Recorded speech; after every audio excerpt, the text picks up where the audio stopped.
कल हम लोगों ने सुना कथा में कि भगवान की कथा में कि मनु जी महाराज की 3 बेटियां, जिसमें तीसरी बेटी का नाम था प्रसूति, जिनका विवाह दक्ष से हुआ। दक्ष की छोटी बेटी सती, सती का विवाह भगवान माता सती का विवाह किनसे हुआ? भगवान शिव से। शंकर जी जो है ना, एक दिन दक्ष के यज्ञ में चले गए, तो दक्ष के यज्ञ में सबने खड़े होकर दक्ष का स्वागत किया, वेलकम किया, परंतु भगवान शंकर खड़े नहीं हुए। तो दक्ष की बुद्धि बिगड़ गई और दक्ष ने खूब अपमान किया भगवान शिव का। भरी सभा में गालियां दी भगवान शंकर को दक्ष प्रजापति ने कि हम अपनी बेटी का विवाह ब्रह्मा जी के कहने से कर तो दिए हैं, पर तुम मेरी बेटी के योग्य नहीं थे। न तुम्हें नहाने का ज्ञान, न उठने बैठने का कोई ज्ञान नहीं। मतलब भरी सभा में जो भगवान शिव का अपमान दक्ष प्रजापति ने किया। पर धन्य है भगवान शंकर, कर्पूर गौरम करुणावतारम संसार सारम भुजगेन्द्रहारम सदा वसंतम हृदयारविंदे भवं भवानी सहितं नमामि। शंकर जी किसके अवतार हैं? कर्पूर गौरम करुणावतारम। शंकर जी करुणा के अवतार हैं। किसके अवतार हैं? करुणावतारम। संसार। अच्छा, शंकर जी कैसे हैं? गोरे हैं कि काले हैं? मैया, शंकर जी का रंग कैसा है? मैया, शंकर जी का रंग कैसा है? गोरे हैं काले हैं? बताओ। काले हैं? कैसे हैं? कैसे हैं? गोरे। कैसे गोरे हैं? कर्पूर गौरम, कपूर की तरह। कपूर कितना सुंदर होता है, कपूर की तरह चमकता हुआ शरीर है भगवान शिव का। कर्पूर गौरम, करुणा के अवतारम, करुणा के अवतार हैं। करुणावतारम संसार सारम, संसार का संहार करने वाले हैं। संसार सारम भुजगेन्द्रहारम, सांपों की माला गले में धारण, काल को भी गले में लटका के घूमते हैं। काल ब्याल मुखग्रास त्रास निर्णास हेतवे, तो काल को गले में लटकाए। कर्पूर गौरम करुणावतारम संसार सारम भुजगेन्द्रहारम सदा वसंतम, सदा वसंतम। जिनके हृदय में सदा वसंतम कौन बसता है? सदा वसंतम हृदयारविंदे भवं भवानी सहितं नमामि। जिनके हृदय में सदा सीताराम बसते हो, वो भगवान शिव मेरे हृदय में आकर बस जाएं। हे भोलेनाथ। ऐसे भोलेनाथ की चरणों में पावन स्तुति की गई। ऐसे भगवान शिव को गालियां दी दक्ष प्रजापति ने, खूब गालियां बरसाई। जब गालियां खूब दी तो भगवान शिव ने कोई उत्तर नहीं दिया। कोई दिया उत्तर? मैया, कोई उत्तर नहीं। शंकर जी ससुर जी की गालियां चुपचाप सहते हैं, और जब पूरी गालियां सुन लेते हैं तो चुपचाप उठकर जाने लगते हैं। अच्छा, कोई आपको गाली दे तो आपको क्या करना चाहिए? क्या करना चाहिए? तो क्या चुप रहते हो? रहना चाहिए, ठीक बात है। क्या रहते हो? हाँ, जब कोई आपको गाली दे तो आपको उस गाली का उत्तर नहीं देना चाहिए। जब कुत्ता हमें देखकर भौंकता है ना, तो हम कुत्ते को देखकर भौंकने नहीं लगते। कुत्ते का स्वभाव भौंकना है, इसलिए वो भौंकता है। हमारा स्वभाव भौंकना नहीं है, इसलिए हम भौंकते नहीं है।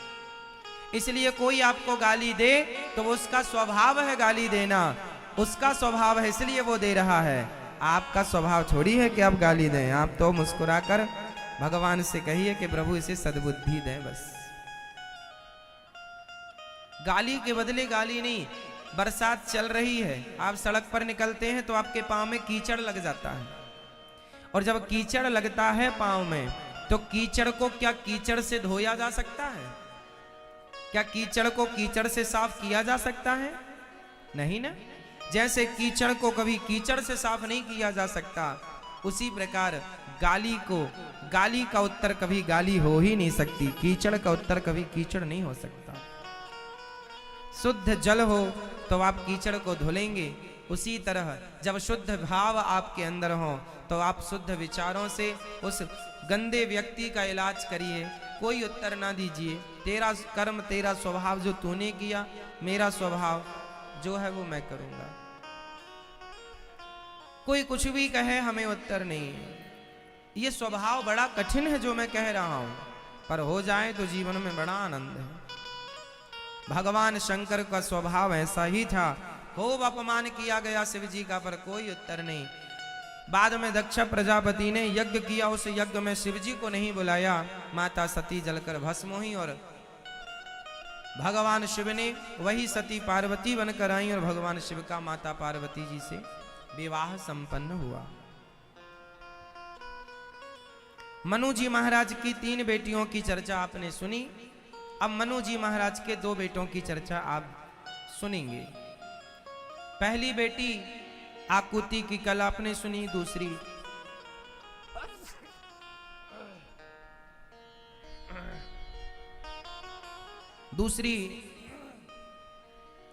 प्रसूति, तीसरी आकुति देवहूति प्रसूति, तीनों की आपने कल और आज में सुनी। अब 2 बेटों की चर्चा है, प्रियव्रत और उत्तानपाद। उत्तानपाद की 2 पत्नियां हैं। बड़ी पत्नी सुनीति है, छोटी पत्नी सुरुचि है। सुनीति के यहां हुए हैं ध्रुव और सुरुचि के यहां हुए हैं उत्तम। ध्रुव जी बहुत छोटी सी, ध्रुव जी के बारे में सुना होगा आप लोगों ने। ध्रुव जी छोटी सी आयु। अच्छा, भजन कब करना चाहिए?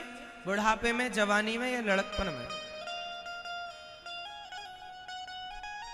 मैं ये बताओ मेरी माँ, आपके भजन करने की उम्र हो गई कि नहीं?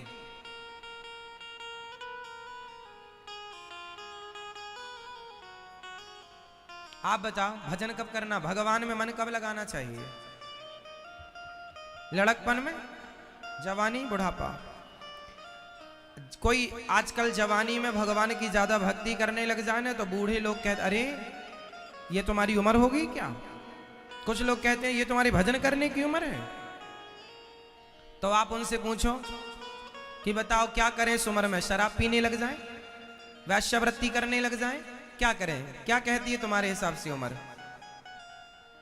लूटने लग जाएं, चोरी बेईमानी करें, डाका डालने लग जाएं, फिर क्या करें? जब कोई आपसे पूछा करने तो थोड़ा बोला करो।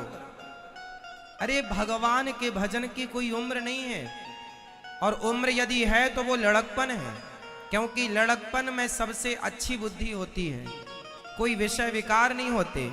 लड़कपन में भगवान की भक्ति निष्काम और निष्कपट भाव से हो सकती है। जवानी आती थोड़ा विकार आ जाता है, बुढ़ापे में और विकार आता है, इसलिए बुढ़ापे में भक्ति नहीं हो सकती। बुढ़ापे में दर्द ही खत्म नहीं होता, कमर का दर्द, घुटनों का दर्द, ये दर्द वो दर्द। और बुढ़ापे में लोभ लालच ज्यादा आता है, हाँ या ना? मैया, ओ मोबाइल वाली मैया, सुन लो मेरी माँ। बुढ़ापे में क्या आता है? लोभ लालच। बुढ़ापे में इच्छाएं ज्यादा होती हैं। क्यों? सही है? सबसे बूढ़ा कौन है यहाँ पर? वो दादाजी बैठे हैं चश्मा लगाए। अच्छा ये भी तो है? नहीं मैया नहीं, भैया आप बताओ पीछे, भैया दाढ़ी बाल पूरे सफेद हैं आपके। बताओ बुढ़ापे में इच्छाएं कम होती हैं कि ज्यादा होती हैं? बिल्कुल सही बताओ। बुढ़ापे में इच्छाएं जवानी से ज्यादा बुढ़ापे में इच्छाएं होती हैं, हाँ? यदि बुढ़ापा संयमी नहीं है, समझो, यदि बुढ़ापा संयमी नहीं है, यदि आपने बुढ़ापे में सत्संग नहीं किया, आध्यात्म से अपने आप को नहीं जोड़ा, तो बुढ़ापा जवानी से ज्यादा खतरनाक होता है। यदि आपका संतुलित है, मतलब जुड़े हैं आप आध्यात्म से, तब तो कंट्रोलिंग है हर चीज में। बुढ़ापे में लोभ ज्यादा आता है, पता है आपको? बूढ़े आदमी को जवान से ज्यादा बूढ़े को लोभ होता है। विषय वासना जवानी में तो परेशान करती है, जवानी से कहीं ज्यादा बुढ़ापे में परेशान होता है व्यक्ति विषय वासनाओं से। इसलिए यदि आप संयमी हैं, सत्संग से जुड़े हैं, तो वो कंट्रोलिंग रहेगी, फिर दिक्कत नहीं है। यदि नहीं जुड़े तो इसलिए कहते हैं कि भगवान की भक्ति, लड़कपन, जवानी, तब जाके बुढ़ापा कंट्रोल होगा। इमरजेंसी ब्रेक ट्रेन में नहीं लगता, यदि लगता है तो लग तो जाएगा पर एक्सीडेंट होके रहेगा। बोलो हाँ। अब ट्रेन अच्छी स्पीड पर हो और कोई इमरजेंसी ब्रेक दबा देना तो ट्रेन अपने आप ट्रैक से बाहर आ जाएगी, काम ही नहीं करेगा। ट्रेन का ब्रेक धीरे धीरे लगता है मेरी माँ, बात समझ में आ रही है? बहुत पहले से ब्रेक लेना पड़ता, धीरे धीरे गाड़ी कंट्रोल होती है। एकदम से ट्रेन नहीं खड़ी हो सकती, कोई भी गाड़ी एकदम से नहीं खड़ी हो सकती। एकदम से ब्रेक कोई भी दबाओगे वो कुछ ना कुछ नुकसान होगा। बस यही है, एकदम से नहीं, धीरे धीरे लड़कपन से ब्रेक लगाना स्टार्ट करो अपनी इंद्रियों में। जवानी में थोड़ा और ब्रेक लगाओ, तब जाके बुढ़ापे तक कंट्रोल होगी ट्रेन। और तुम बुढ़ापे में ब्रेक दबाने बैठे हो तो एक्सीडेंट होगा। इसलिए हम कहते हैं, हाँ, भजन करो मस्त जवानी में, बुढ़ापा किसने देखा है। भजन करो मस्त जवानी में, बुढ़ापा किसने, भजन करो मस्त जवानी। तो भगवान का भजन कब करेंगे? लड़कपन जवानी अच्छी है, और बुढ़ापे में भी यदि समझ आ जाए तुम्हें तो भी ठीक है भैया, कर लो। अब तो भजन करो, अब नहीं तो कब? बुढ़ापा आ गया, देखो तीन चीजें होती हैं। सुबह, सुबह के बाद क्या आती है? दोपहर, और दोपहर के बाद शाम। तीन ही है, सुबह, दोपहर और शाम के बाद सीधा रात्रि आती है। सुबह, दोपहर और, जोर से, सुबह, दोपहर और, ऐसी तीन है, लड़कपन, जवानी, बुढ़ापा।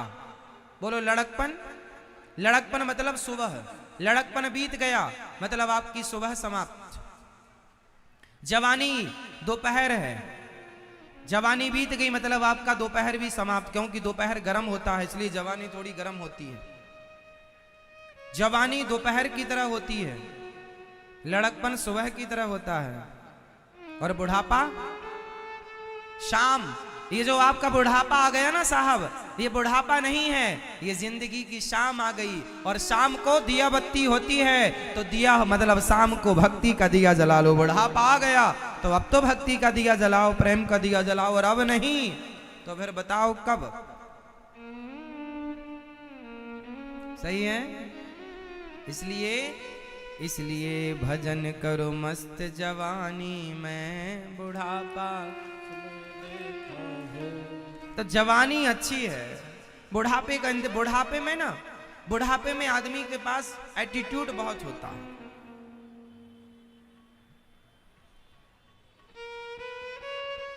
है ना। सारी जिंदगी आदमी पैसा कमाता है, बुढ़ापे में घमंड कमाता है, और फिर घमंड करके मर जाता है तो नरक जाता है। सिंपल है। सत्संग करता नहीं, आध्यात्म से जुड़ता नहीं तो घमंड मिटता नहीं। रावण जैसों का घमंड नहीं चला, तुम दो कौड़ी की कितना घमंड चलेगा तुम्हारा और हमारा? जिसकी लंका सोने की थी उसका तो चला नहीं, तुम्हारे हमारे घर तो माटी के हैं। लोग समझते नहीं। 4 पैसा आया तो घमंड में डूब गए। नहीं साहब, अभिमान भगवान का सबसे बड़ा दुश्मन है। भगवान घमंड से, अभिमान, एटीट्यूड, ईगो से बड़ा नफरत करते हैं। भगवान सच्चे भक्तों को मिलते हैं सरल, अभिमान नहीं चलता। भगवान ने धन दिया है, अच्छा है, भगवान करें और दें, लेकिन जितना धन है उतने सरल बनो, उतने नम्र बनो, उतने। आम का पेड़ फलों से भरता है तो डालियां झुकती हैं क्योंकि फलों से भरी हैं। बबूल को कभी आपने झुकते देखा हो तो बताओ? आम को झुकते देखा, इतना झुकता है आम कि उसकी डालियां कई बार टूट जाती हैं। क्यों जी? सही है, आम की डालियां टूट जाती हैं, इतना झुकता है क्योंकि फलों से भरा है। और ये कांटा से भरा है बबूल, इसलिए नहीं झुकता। जो गुणों से भरा होता है वही झुकता है, जो अभिमान से भरा है वो काहे को झुकेगा। इसलिए यदि आपके अंदर गुण है, नम्रता है, सरलता है, तो आप झुकेंगे। ज्ञान है तो झुकेंगे, वरना रावण, अभिमान दुर्योधन को था, रावण को था, और आपके पड़ोस में भी किसी को होगा, आप लोगों को तो नहीं है। हो तो समाप्त कर देना, वरना ये चला नहीं किसी का, ना तुम्हारे बाप का चला है ना तुम्हारा चलेगा। यहां अभिमान नहीं, जो है वो मेरा नहीं मानो, जो है प्रभु वो सब तेरा है। हे नाथ, नाथ सकल संपदा तुम्हारी, मैं सेवक समेत सुत नारी। हे प्रभु, जो कुछ है वो सब आपका, तुम्हें सौंपता हूं अमानत तुम्हारी, तुम्हें सौंपता हूं अमानत तुम्हारी। सब भगवान का है, आपका क्या है इस संसार में?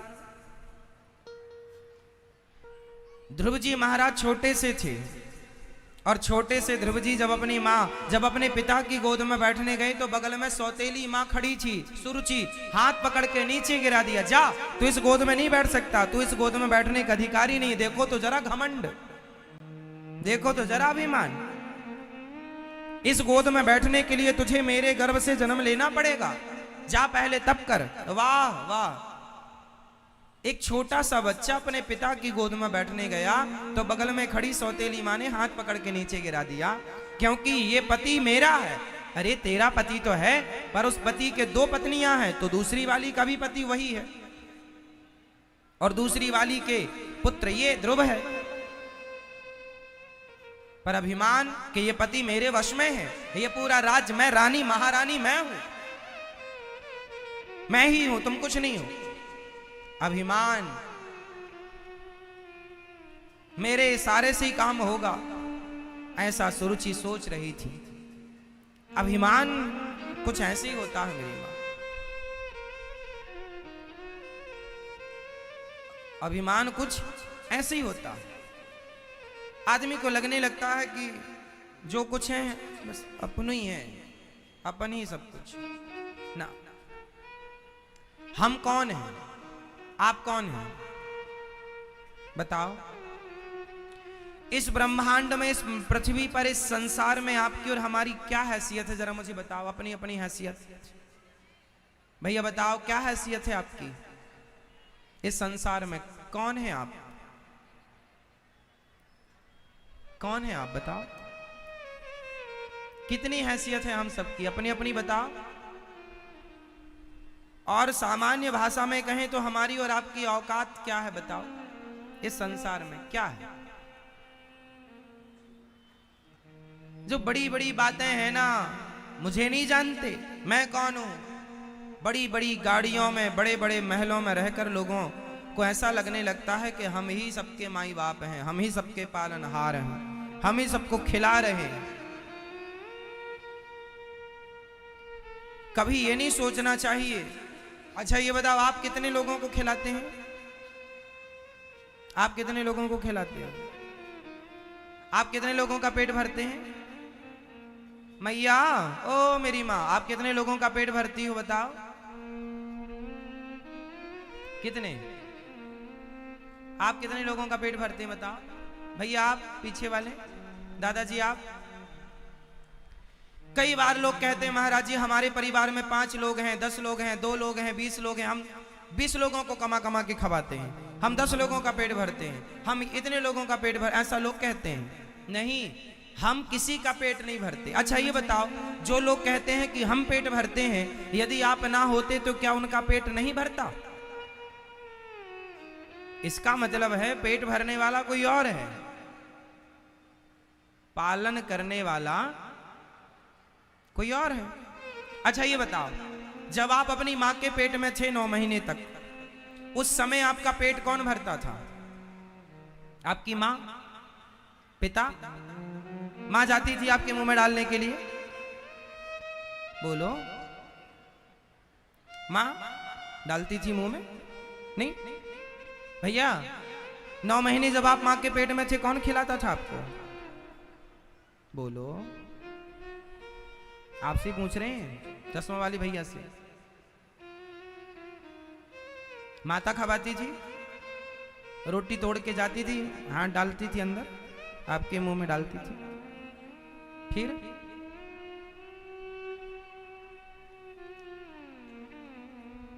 कई बार हमें ऐसा लगता है कि हम कर रहे हैं या वो कर रहे हैं, हम कभी उस यथार्थ सत्य तक पहुंच ही नहीं पाते कि हमारा पालन कर कौन रहा। अरे मां अपना पेट भरती है, बच्चे का नहीं। बच्चे के पेट भरने की व्यवस्था तो ईश्वर की व्यवस्था है।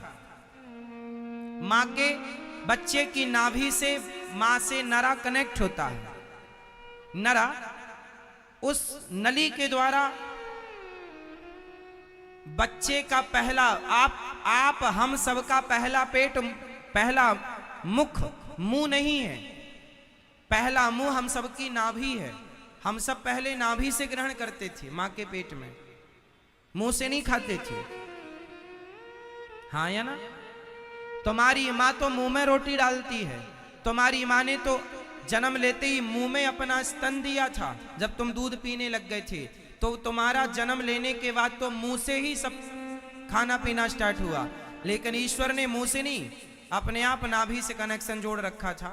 माँ का खाया पिया, माँ तो अपना खाती थी मस्त, बच्चे के पेट में माँ नहीं डालती थी। वो व्यवस्था ईश्वर की है। क्या आप स्वीकार नहीं करेंगे कि व्यवस्था ईश्वर की है? तो क्या ईश्वर का योगदान नहीं मानेंगे? इसलिए मेरा पालनहार मेरी मां तो है, मां का मैं ऋण कभी नहीं चुका सकता।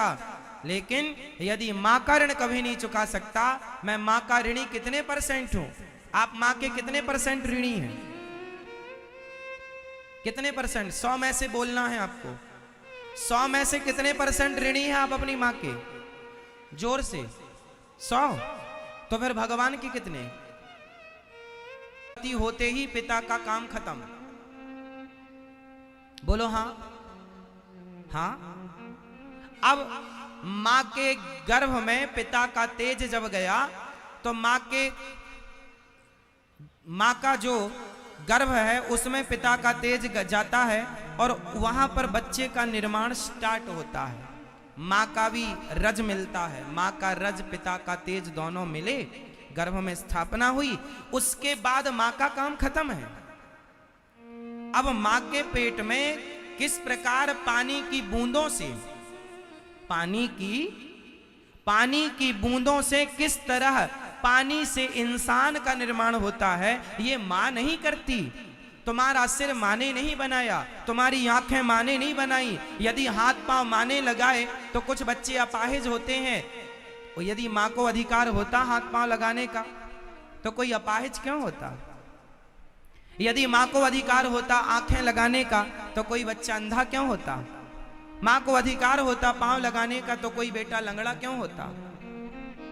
इसका मतलब मां बाप का काम खत्म। पेट में पानी की बूंदों से इंसान का निर्माण हुआ।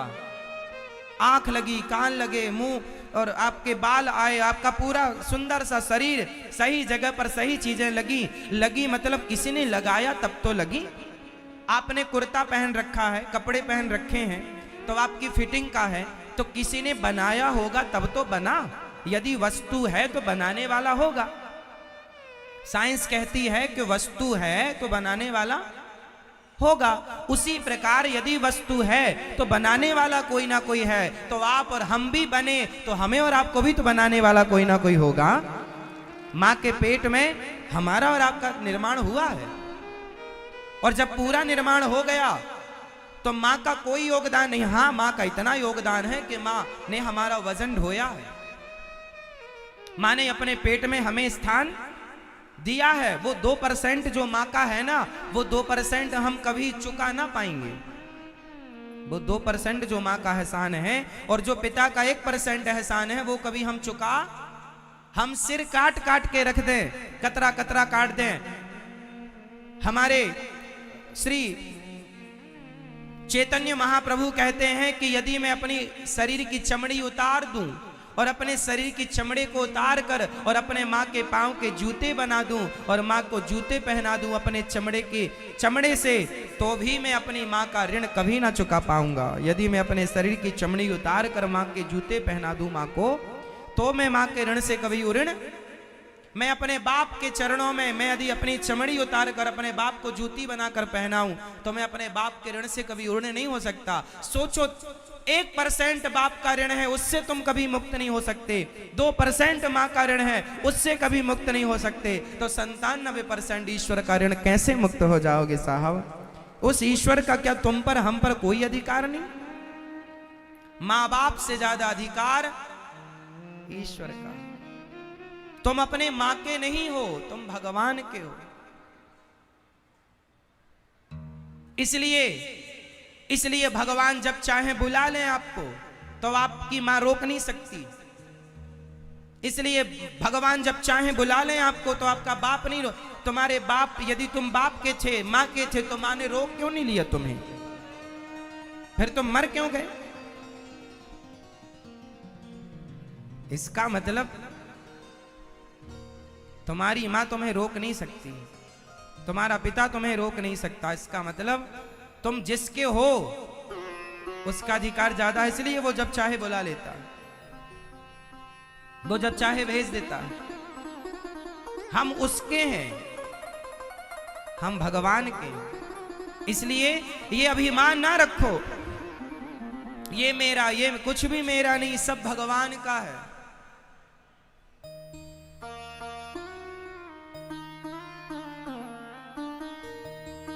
ये लगता है आपको ये बेटा मेरा है, ये बेटी मेरी ना, जो तुम माताएं, हमारी माताएं भी ये सोचती हैं, ये बेटी मेरी है, ये बेटा मेरा है। कितने % हिस्सेदारी है तुम्हारी? तुमने अपना काम पूरा कर दिया, खत्म। आगे जिम्मेदारी भगवान की है, हिस्सेदारी भगवान की। इसलिए अभिमान ना हो किसी चीज का। 4 पैसा भगवान दिया है, उसका सदुपयोग करो, घमंड नहीं। पद दिया भगवान ने, प्रतिष्ठा दी भगवान ने, उसका सदुपयोग करो, सेवा करो समाज की।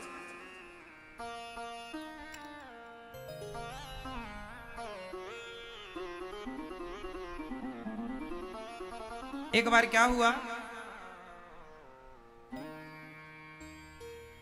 एक गांव में एक मैया के पास मुर्गा था। मुर्गा, कुकड़ू को कौन बोलता है? मुर्गा ही बोलता। एक मैया थी, उसके पास एक मुर्गा था। वो रोज सवेरे 4 बजे और कुकड़ू कू बोले, और जब कुकड़ू कू बोले उसके थोड़ी देर बाद सूर्य भगवान आ जाए। तो मैया को ऐसा लगने लगा कि मेरा मुर्गा बोलता है तब सूर्य भगवान आते हैं, यदि मेरा मुर्गा ना बोले तो सूर्य भगवान नहीं आएंगे। एक दिन उसकी पड़ोसी से लड़ाई हो गई। पड़ोसी बोला कुछ, तो मैया बोली, सुन, तू ज्यादा 3-5 करेगा तो मैं अपने मुर्गे को लेके चली जाऊंगी। अरे पड़ोसी बोला, तो चली जा। बोले मैं चली गई तो तुम्हारे गांव में सूर्य भगवान नहीं आएंगे। बोले क्यों? बोले मेरा मुर्गा बोलता है तब आते हैं सूर्य भगवान, नहीं बोले तो नहीं आए। पड़ोसी बोला पागल हो गई है, जा।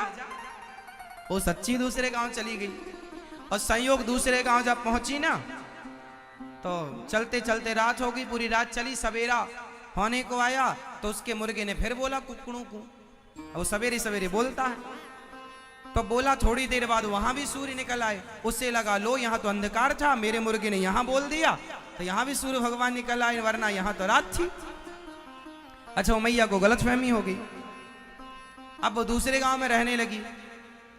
एक दिन उस बहुत समय बाद उसका मन हुआ तो उसने कहा कि चलो मैं देख कर आऊं कि मेरे पुराने गांव में अब तो अंधकार में रहते होंगे लोग, अब तो सूर्य भगवान आए ही नहीं होंगे।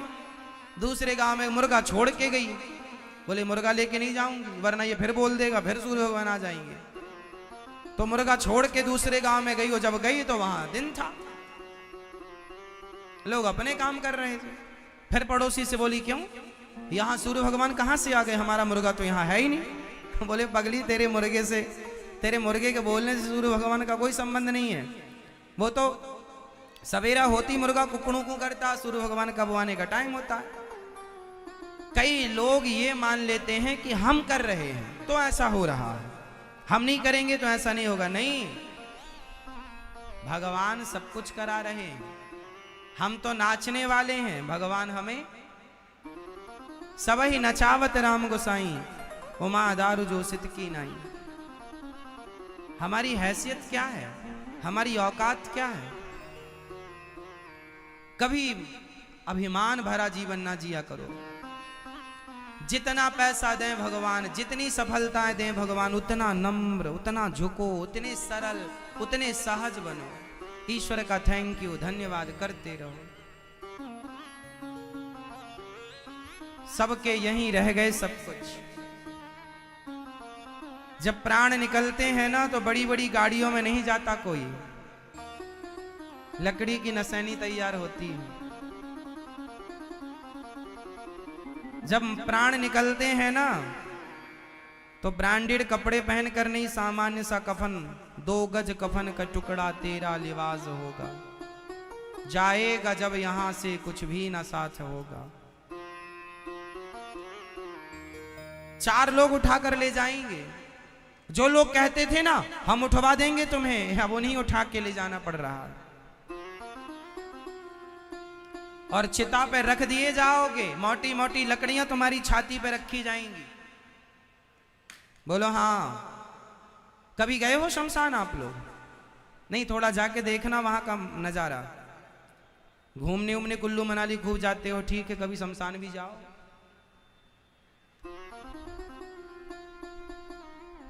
शमशान भी जाके देखो, क्योंकि एक दिन अपने को वहीं तो बसना है।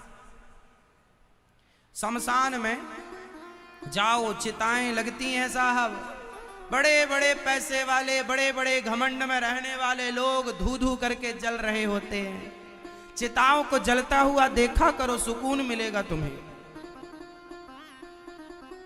तुम्हारा घमंड टूटेगा कि एक दिन तुम भी ऐसी जलोगे।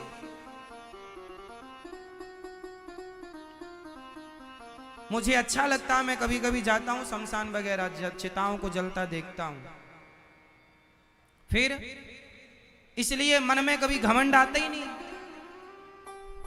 हमें पता है कि एक दिन ये चमड़ी मोमबत्ती की तरह पिघल जाएगी। आपकी पिघलेगी कि नहीं?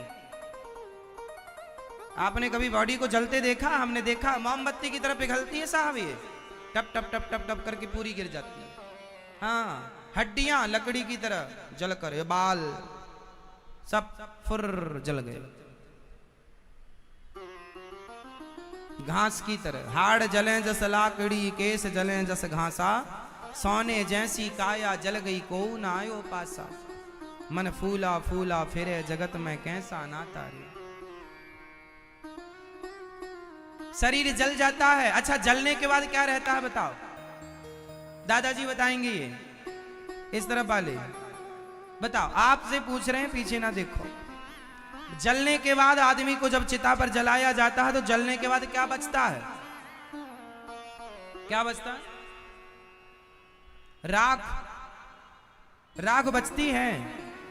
आप लोगों ने राख देखी है मुर्दे की? अस्थियां बोलते हैं, अस्थियां। फूल भी बोलते हैं, फूल। अस्थियां आप लोगों ने देखी होगी किसी न किसी की, नहीं? चलो, तो वो राख देखकर भी आप सीख सकते हैं। आपने मुर्दे की राख देखी ना, तो आपने क्या सीखा उस राख से? आप कुछ नहीं सीखा, कुछ नहीं बचता, ये सीखा। सीखा क्या? मैसेज क्या मिला आपको? घमंड नहीं करना चाहिए। आपने क्या सीखा? आप भैया बताएं, चश्मा वाले भैया, मुर्दे की राख को देखा आपने? अस्थियां, हड्डियां, छोटा बचता, आप बताओ क्या सीखा? दादाजी बताएंगे, पीछे चश्मा वाले, दाढ़ी सफेद, बाल काले, आप हैं जग से न्यारे, बताओ क्या सीखा? कुछ नहीं सीखा।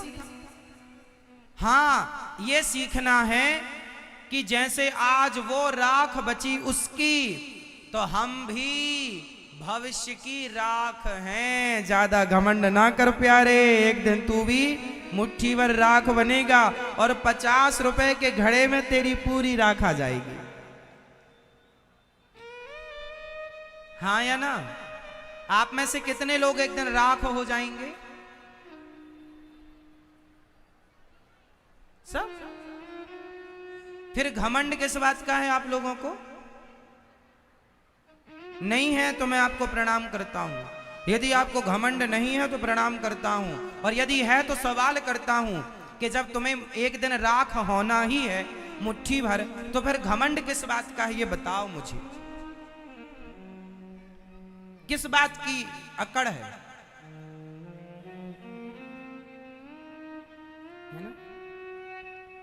राख बनेगी, फूंक मारने से उड़ जाएगी। ये है औकात हमारी और आपकी। राज राजे रहे, ना वो रानी रही, ना बुढ़ापा रहा, ना जवानी रही, अंत में लखपति को ना धेला जुड़ा, हंस जब भी उड़ा तो अकेला उड़ा। घमंड में ना जिया करो, सात्विक जीवन, सामान्य जिंदगी, खूब भलाई करो, खूब पैसा कमाओ, खूब नाम कमाओ, इज्जत कमाओ, लेकिन कमा कर ये मत कहो कि मैंने कमाया। ये मानो कि प्रभु आपकी कृपा से सब कुछ मिला, वरना मेरी औकात कहाँ थी? कहाँ मेरी? मैं तो नहीं था काबिल, लेकिन आपने मुझे कृपा करके सब कुछ प्रदान किया। मैं लायक नहीं था, ये ईश्वर की कृपा है। इसलिए अपनी उन्नति में, अपनी तरक्की में ईश्वर की कृपा का अनुभव किया करो। यदि कृपा का अनुभव करोगे तो घमंड नहीं आएगा, और कृपा का अनुभव भूल गए तो घमंड फिर आपको परेशान करेगा। कई लोग क्या कहते हैं, अरे मैंने ये किया, मैंने ये किया।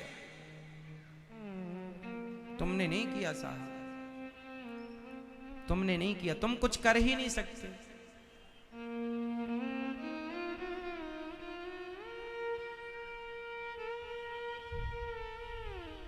महाभारत का युद्ध किसने जीता? जोर से मैया, जोर से। महाभारत का युद्ध किसने जीता?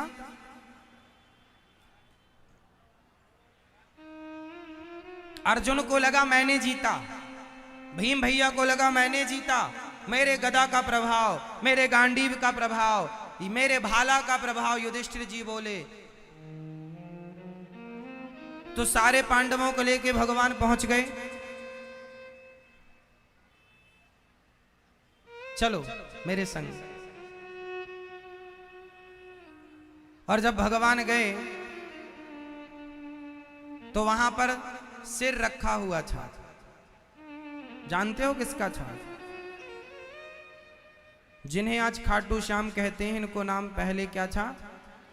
श्री बरबरीक। बरबरीक के पास गए भगवान, कटा हुआ सिर रखा था ऊंचाई पर। उनकी इच्छा थी कि मैं पूरा महाभारत देखूंगा, तो पांचों पांडवों को लेकर गए। भगवान ने बरबरीक से पूछा, बरबरीक तुमने तो पूरा महाभारत देखा, अर्जुन को लग रहा कि मेरे गांडीव से जीता गया, भीम को लग रहा मेरे गदा से जीता गया, अब आप बताओ किसने जीता? बरबरीक मुस्कुराते बोले, हे गोविंद, मुझे तो पूरे महाभारत में आपके सुदर्शन चक्र के अतिरिक्त कुछ नजर ही नहीं आया, सब कुछ नजर के बाहर था, केवल सुदर्शन दिखाई पड़ा। अर्जुन के बाण 4 कदम पे गिर जाते थे, आपके सुदर्शन उन्हें रफ्तार दिया करते थे। कई बार अर्जुन को यह लगा मैंने जीता महाभारत, मैंने गांडीव के बल पर जीता, पर जब कहा कि इनका कोई बल नहीं था, तब अभिमान अर्जुन का गल गया। जब पूरा महाभारत हो गया तो भगवान ने अर्जुन से कहा चल रथ खाली करो। रथ खाली किया, दूर जाके खड़े हुए, झंडे पर हनुमान जी थे, भगवान ने इशारा किया, हनुमान जी भी गए, और जैसे ही रथ खाली हुआ हनुमान जी से, भगवान कृष्ण से और अर्जुन से, वैसे ही रथ पर आग लग गई। सारा रथ जल के चारों तरफ आग ही आग जलने लगा, धू धू करके। अर्जुन बोले प्रभु लगता कोई दुश्मन जीवित है जिसने मेरे रथ पर अटैक किया, यदि हम होते तो मर जाते। भगवान बोले चुप बैठी रहो, कोई दुश्मन जिंदा नहीं है। ये रथ तो पहले दिन के युद्ध में ही जल गया था। ये 18 दिन का जो युद्ध था महाभारत का, 18 दिन में जो पहले दिन का युद्ध हुआ, उसी युद्ध में तुम्हारा रथ जल गया था। अरे तो रथ जल गया तो आज क्यों जला? बोले अब काम पूरा हो गया। प्रभु मैं समझ नहीं पा रहा हूं। भगवान ने समझाया, सुनो, तुम्हारे रथ पर ध्वजा पर हनुमान जी विराजमान थे, तुम्हारे रथ पर आगे मैं विराजमान था, मतलब भगवान श्री कृष्ण बोल रहे हैं। जहां मैं हूं वहां आग प्रभाव दिखाएगी, जहां हनुमान जी हैं वहां आग प्रभाव दिखाएगी। अब हम काम पूरा हो गया, हनुमान जी गए, हम यहां जल गया। अर्जुन को घमंड था, मैंने महाभारत जीता, मैं पितामह भीष्म को मैंने बाणों से भेदा है, मैंने महाभारत के युद्ध में मैं विजेता हूं, मैंने बड़े बड़े कर्ण जैसों को मैंने मार दिया। अब अर्जुन समझ में आए, अर्जुन को समझ में आया कि हे प्रभु, महाभारत के असली हीरो अर्जुन नहीं, भगवान ना करते हुए भी सब करते हैं, और हम सब कुछ करते हुए भी कुछ नहीं करते। इसलिए कई बार हमें लगता है हम कर रहे हैं, हम कर रहे हैं, लेकिन हमारे संग जो ईश्वर की कृपा संग चल रही होती है, हम उस कृपा का अनुभव नहीं कर पाते कि हम नहीं कर रहे हैं, ये हमारे संग ईश्वर की कृपा चल रही है, भगवान ही सब करा रहे हैं। इसलिए आप लोगों से मैं प्रार्थना करूं कि कभी ये अभिमान ना पालना कि आप कुछ कर रहे हैं।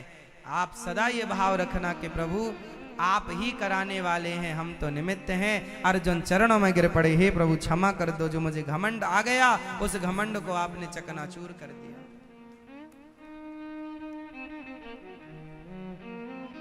एक बार श्री हनुमान जी को घमंड आया। जब हनुमान जी, लक्ष्मण जी को शक्ति लग गई थी, मेघनाथ ने मारी, लक्ष्मण जी मूर्छित होके पड़े थे, तब हनुमान जी पहाड़ लेकर, पर्वत लेकर जा रहे, संजीवनी लेकर जा रहे थे।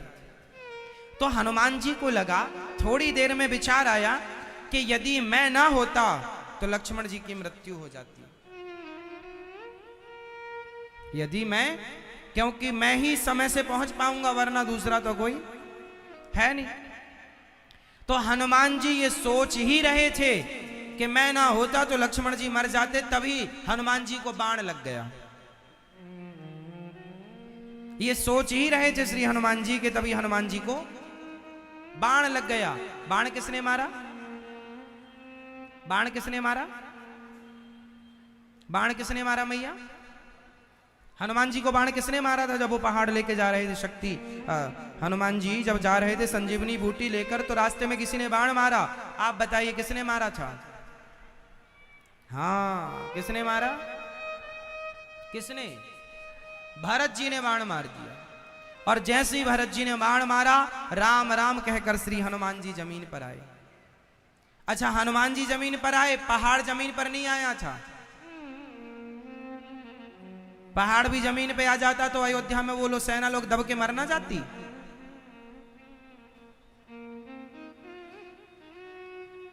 तो पहाड़ नीचे नहीं आया। फिर आप कहेंगे पहाड़ कहां था? उसे हनुमान जी के पिता श्री पवन देव ने थाम रखा था ऊपर, वो हवा पे ही लटका रहा ऊपर। पिता है ना पवन देव, पवन पुत्र, अंजनी पुत्र। पवन देव थाम रखे, हनुमान जी नीचे आए, राम राम बोले। भरत जी बोले ये तो भक्त है, कौन हो आप? मैं हनुमान हूं। लक्ष्मण जी को शक्ति लगी है, ये बूटी मुझे समझ में नहीं आ रही जो पूरा पहाड़ लेके जा रहा हूं। भरत जी रोने लगे, राम राम, मेरे राम जी को इतना संकट, मेरे भाभी का हरण रावण ने किया, सेना को आदेश चलो। हनुमान जी बोले नहीं, प्रभु ने आदेश नहीं दिया, कोई सेना की जरूरत नहीं है, आप सब यहीं रहो, सब हो जाएगा। अब भरत जी बोले एक काम करो, आपको कितना बजे पहुंचना है? बोले सूर्य उदय के पहले पहुंचना हो। सूर्य उदय होने वाला था। अब हनुमान जी जाते बड़ी तेजी से, तो भी हो सकता है लेट हो जाते। तो भरत जी ने कहा एक काम करो, आप मेरे बाण में बैठ जाओ। भरत जी ने कहा हनुमान जी कितने बलशाली हैं और वो पहाड़ कितना वजनदार होगा। हनुमान जी और पहाड़ सहित भरत जी बोले कि मेरे बाण पर बैठ जाओ। हनुमान जी मुस्कुराए। हनुमान जी को लगा भरत जी वजन उठा लेंगे हमारा। अच्छा, भरत जी बिल्कुल दुबले पतले थे, 14 साल खाए पिए नहीं ना राम जी के वियोग में। जब राम जी वनवास में थे तो भरत जी क्या खाते थे? कोई बताएगा क्या खाते थे? फल फूल नहीं, क्या खाते थे? फ्रूटी पीते थे, फल। क्या खाते थे? फल फूल नहीं, आप लोगों को जानकारी नहीं है। सुनो, फल फूल तो राम जी खाते थे, कंदमूल फल। भरत जी नहीं खाए। भरत जी की तपस्या, भरत जी का त्याग राम जी से ज्यादा है। भरत जी गाय को जौ खिलाते थे। जौ जानते हैं? जौ, गेहूं गाय को खिलाते थे, और जब गाय खा लेती थी तो फिर वो गोबर से बाहर करती थी। उस गोबर से उस जौ को, गेहूं को धुलकर, उसको धुलकर गौमूत्र पर उसे 3-4 बार धुल लिया, और गाय के मूत्र पर, गौ अर्क पर, गौमूत्र पर उसे पकाते थे, दलिया बनाते थे उसका। उसमें कोई नमक नहीं, कोई मिर्ची नहीं, कोई मसाला नहीं, बस वो पकाए और वो भोग लगाए और वो खाते थे भरत जी। 14 वर्ष तक ये खाया है भरत जी। आपने कभी खाई गाय के गोबर से बनी हुई जौ की वो रोटी जो गाय खाती है? जौ फिर निकलता है, फिर धो करके उसे पीस करके फिर रोटी बनाओ। आप में से किसी ने खाई कभी? हमने खाई है, हमने खाई है। आप नहीं खा सकते?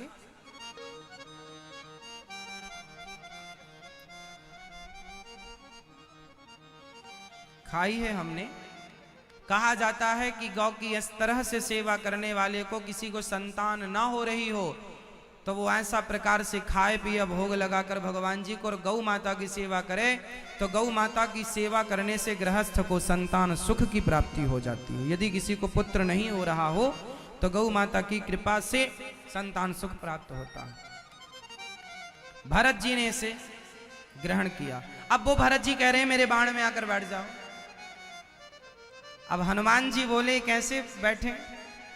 पर भरत जी के बाण पे जब हनुमान जी बैठे ना, तो हनुमान जी का जो अभिमान था कि मैं ना पहुंचूंगा तो भरत जी, लक्ष्मण जी मर जाएंगे, पर जब भरत जी ने बाण पर बिठाया और बाण छोड़ा तो बड़ी तेजी से हनुमान जी पहुंच गए। बाण पर बैठ के हनुमान जी समझ गए कि जिनके भक्त में इतनी ताकत है वो भगवान प्रभु राम स्वयं कैसे होंगे। जिनके भक्त भरत जी में इतनी शक्ति है कि वो अपने बाण की नौक पर हमें बिठा लिया और पल भर में मंजिल तक पहुंचा दी। उन राम पर कितनी शक्ति होगी। हनुमान जी चरणों में गिर पड़े, प्रभु आपका काम कोई नहीं कर सकता, आप जिससे चाहो उससे करा सकते हैं, अपनी कृपा देकर, अपनी शक्ति देकर। राम जी जिस पर हाथ रख देते वो समुद्र को छलांग लगा के पार कर जाता। राम जी जिस पर हाथ रख देते वो जाके संजीवनी लेकर आ जाता। राम जी ने हनुमान जी पर हाथ रखा तो सब हनुमान जी करते गए, वरना राम जिस पर हाथ रख दे वो हनुमान हो जाए। राम जिस पर कृपा कर लें वो हनुमान हो जाए। राम जिसकी तरफ एक बार कृपा दृष्टि से देख लें वो हनुमान हो जाए।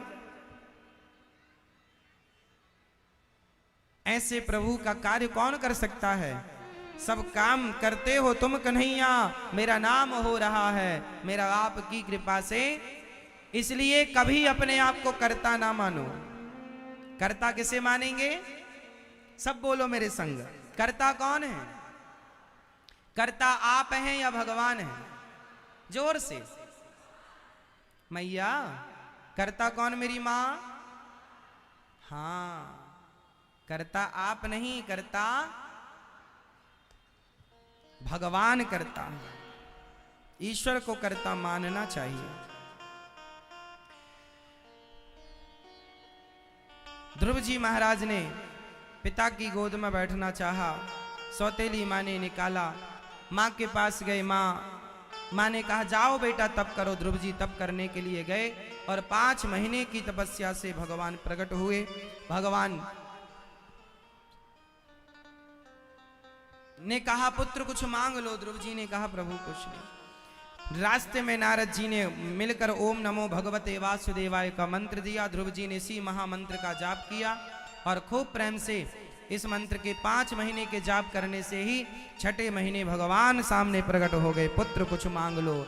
ध्रुव जी ने भगवान को प्रणाम किया और स्तुति करते हुए कहा योऽन्तः प्रविश्य मम वाचमिमां प्रसुप्तां संजीवयत्यखिल शक्तिधर स्वधाम्ना अन्यास्तहस्तचरणश्रवणत्वगादीन् प्राणान् नमो भगवते पुरुषाय तुभ्यम्। भगवान ने कहा पुत्र क्या चाहते हो? ध्रुव जी ने कहा प्रभु बस मैं आप अंतःकरण में आप आकर बस जाइए मेरे हृदय में सदा के लिए, बस ये चाहता हूं और कुछ नहीं। भगवान ने कहा जाओ तुम्हें राज्य चाहिए ना, जाओ 36,000 वर्षों के लिए तुम राजा बन जाओ। ध्रुव जी को राजगद्दी दी पिता ने और वो वनवास में गए और ध्रुव जी महाराज ने बहुत आनंद से अपने गृहस्थ जीवन में रहकर पत्नी के संग और खूब सिंहासन का आनंद लिया, प्रजा की सेवा की और अपने सिंहासन के टाइम पर राज सत्ता राजगद्दी के टाइम पर खूब भगवान की भक्ति की। भगवान को नहीं भुलाया। एक बार इनके भाई को यक्षों ने मारा तो ध्रुव जी ने यक्षों को मारा। मनु जी ने समझाया कि तुम भक्त हो, ये मार काट तुम्हारे लिए सही नहीं है। बदले की भावना ना औरों के अंदर हो तो चलती है, पर भक्तों के अंदर बदले की भावना नहीं होनी चाहिए। सबसे सबकी तुलना नहीं हो सकती। देखो आप सत्संगी हैं, औरों को गुस्सा आए तो समझ में आता है, औरों के अंदर काम है, लोभ है, बुराइयां हैं, ठीक है। आप रोज कथाएं सुनते हैं, सत्संग करते हैं, पर यदि आपके अंदर भी क्रोध हुआ, लोभ हुआ, तो फिर औरों में और आप में क्या अंतर रहेगा? इसलिए सत्संगी सबकी तरह नहीं होता, सत्संगी सबसे अलग होता है। सत्संगी वो होता है जिस पर संसार का व्यवहार प्रभाव नहीं डालता, है ना। यदि आप एसी के संग में रहने लग जाएंगे ना तो आपको गर्मी का अनुभव नहीं होगा। क्या एसी का संग कर लोगे तो गर्मी का अनुभव? हाँ, एसी का संग आपको गर्मी का अनुभव नहीं करने देती, तो फिर भगवान का संग, संतों का संग, सत्संग करने के बाद भला फिर आपको क्रोध की गर्मी क्यों लगती है? ये तो बताओ मुझे। ये क्रोध की गर्मी आपको यदि परेशान कर रही है तो मतलब सत्संग की एसी आपको मिली नहीं। सत्संग की ठंडक नहीं मिली आपको, इसलिए ये क्रोध की गर्मी आपको तपा रही है, परेशान कर रही है। सत्संगी का स्वभाव सबसे अलग होता है। आप हमें खूब गालियां दो, हम आपकी गाली का कोई उत्तर ना देंगे, क्योंकि यदि हमने भी आपकी गाली का उत्तर दे दिया तो एक सामान्य व्यक्ति में और हम में फिर क्या अंतर रह जाएगा। यदि आपको गाली सुन के गुस्सा आता है और हमें भी गाली सुन के गुस्सा आ गया तो फिर आप में और हम में अंतर क्या रहेगा। फिर सत्संग का मतलब क्या हुआ, फिर भगवान की भक्ति का अर्थ क्या निकला। यदि आप लोगों की तरह ही हमारा भी स्वभाव रहा, इसलिए आपको सत्संगी बनना है। कोई आपको आप कहते हो महाराज जी हम सबके साथ भला करते हैं, हमारे साथ बुरा होता है। आप सत्संगी हैं, जो बुरा कर रहे हैं वो सत्संगी नहीं है। आप सत्संगी हैं इसलिए आप सबका भला करते हैं, और जो सबका भला करता है तो सामने वाला उसका भला ना करेगा, लेकिन जो सबका भला करता है भगवान उसका कभी बुरा नहीं होने देते। अच्छे का परिणाम सामने वाला ना देगा, अच्छे का परिणाम भगवान देंगे। कर्मों का फल इंसान नहीं देता, और आप उम्मीद इंसानों से लगाते हैं कि हमने तेरे साथ अच्छा किया है तो तू भी हमारे साथ अच्छा कर। नहीं हो सकता। तुमने सबके साथ अच्छा किया है, आप जिसके साथ अच्छा करेंगे ना वो आपके साथ बुरा करेगा, वो आपके साथ अच्छा नहीं करेगा, लेकिन भगवान आपके साथ अच्छा करेंगे। आपके साथ बुरा भगवान नहीं होने देंगे, क्योंकि कर्मों का फल इंसान थोड़ी देता है।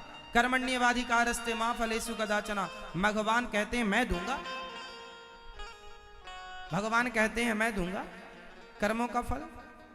कोई इंसान कैसे दे सकता है। इसलिए और आप गलती कहां करते हैं, आप इंसानों से अपेक्षा रखते हैं, उम्मीद रखते हैं कि भैया हमने तुम्हारे साथ अच्छा किया तुम भी हमारे साथ अच्छा करो। आपकी जो उम्मीद है वो गलत है। आप अपना कर्म करो। भगवान बैठे हैं न्याय करने के लिए। श्री ध्रुव जी महाराज अंत में भगवान का स्मरण करते हुए मनु जी ने समझाया और मृत्यु के सिर पर पांव रखकर भगवत धाम गए। ध्रुव लोग गए मां को लेकर, आज भी ध्रुव तारा बनकर चमक रहे। बोलिए ध्रुव जी महाराज की। इसके बाद ध्रुव जी के वंश में आगे बैन हुए, फिर भगवान पृथु हुए जिन्होंने पृथ्वी का दोहन किया और 10,000 कान मांगे कि कानों से कथाएं सुनता रहूं, एक भी कथा ना छूटे। तो 2 कानों में ही 10,000 कानों की शक्ति प्राप्त कर ली भगवान पृथु ने। प्राचीन बरही का उपाख्यान और पुरंजनोपाख्यान की चर्चा, पुरंजन और पुरंजनी, इसे मैं विस्तार से आपको समझा रहा हूं, जरा समझने की कोशिश कीजिए। अब मनु जी महाराज के दूसरे पुत्र की चर्चा सुनेंगे, प्रियव्रत की। इन्हीं के चरित्र पर आगे चलकर हम अभी पुरंजनोपाख्यान और इस चरित्र को एक करके आपको समझाएंगे। प्रियव्रतो भागवत आत्मा रामा कथम मुने। परीक्षित जी महाराज सुखदेव भगवान से कह रहे हैं कि प्रियव्रत जी तो आप तो काम थे, आत्माराम थे। उन्होंने विवाह कब किया? कहा ब्रह्मा जी के कहने से विश्वकर्मा की पुत्री वर्हिष्मती से आपने विवाह किया। इन्हीं के वंश में हुए भगवान आग्निद्र, फिर नाभि, फिर ऋषभदेव भगवान हुए। इन्हीं के बड़े पुत्र हुए भरत जी। भगवान ऋषभदेव जी तो भगवत चिंतन में अपने शरीर को पूरा करते हैं और अपने पुत्रों को उपदेश करते हैं। नायम देहो देह भाजाम नृलोके कष्टान कामान न रहते विड भुजाम ये तपो दिव्यम पुत्र का ये न सत्वम सुध्यय जस्मात् ब्रह्म सौख्यम तुनंतम। ये शरीर हमें क्यों मिला है? आपसे मैं सवाल कर लूं, बताओ आप लोग, ये शरीर आपको क्यों मिला है? बताओ। सवाल दादाजी से बताइए, आपको ये शरीर क्यों मिला है? आपसे सवाल। पीली मैया के बगल में बैठे हैं, कुर्ता पहने दादाजी। चलो बताओ, आपको शरीर क्यों मिला? हाँ, अच्छा ठीक है। अब इस तरफ वाले दादाजी बताएंगे। बैठे बैठे बताओ इस तरह भक्ति तो क्या हो रही है? शरीर क्यों मिला आप लोगों को मानव का? हाँ?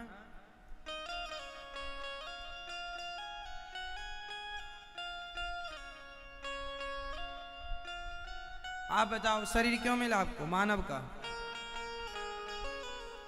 84 लाख योनियां हैं। 84 लाख योनियों में सर्वश्रेष्ठ योनि है मनुष्य की।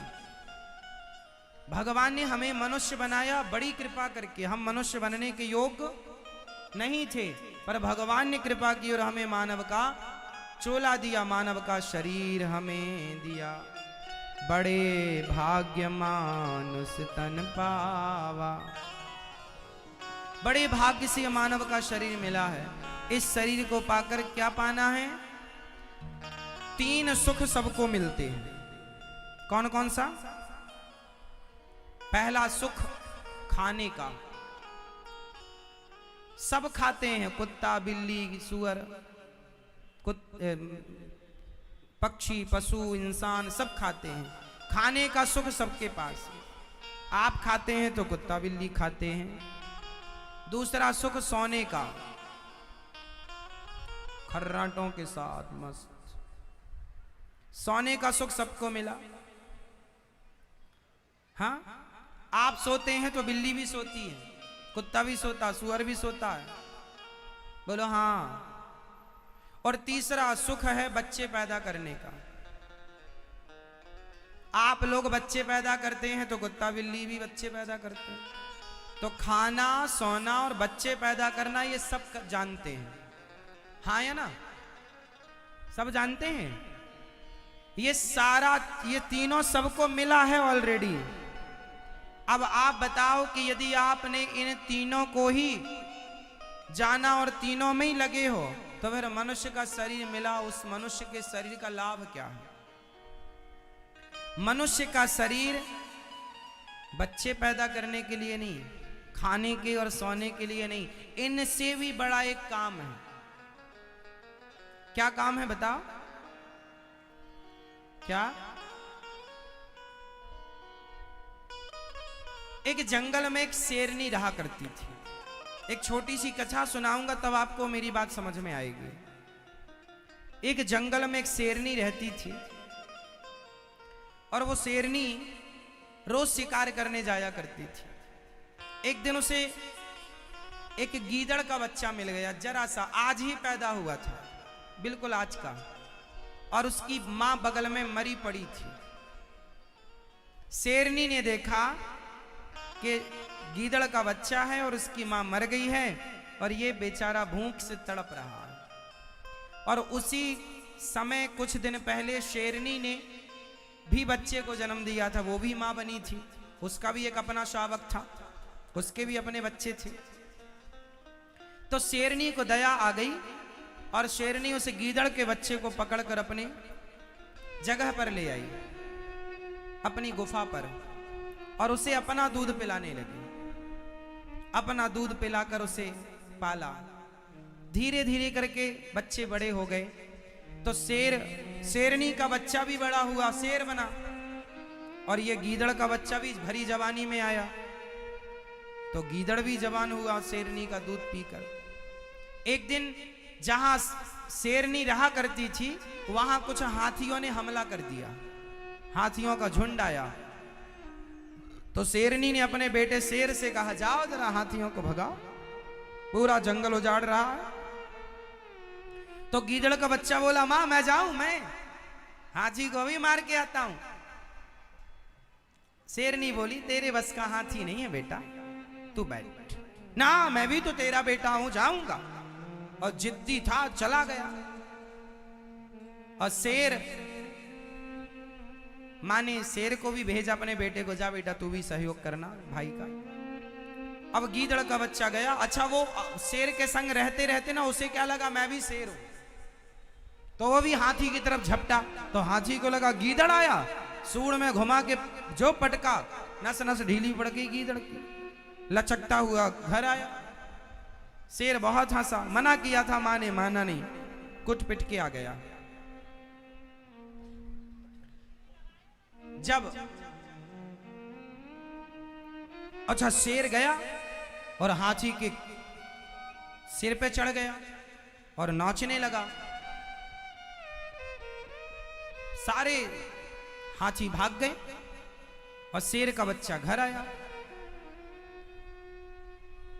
तो गीदड़ के बच्चे ने रोते हुए अपनी मां से कहा, मां क्या मैं हाथी का शिकार नहीं कर सकता?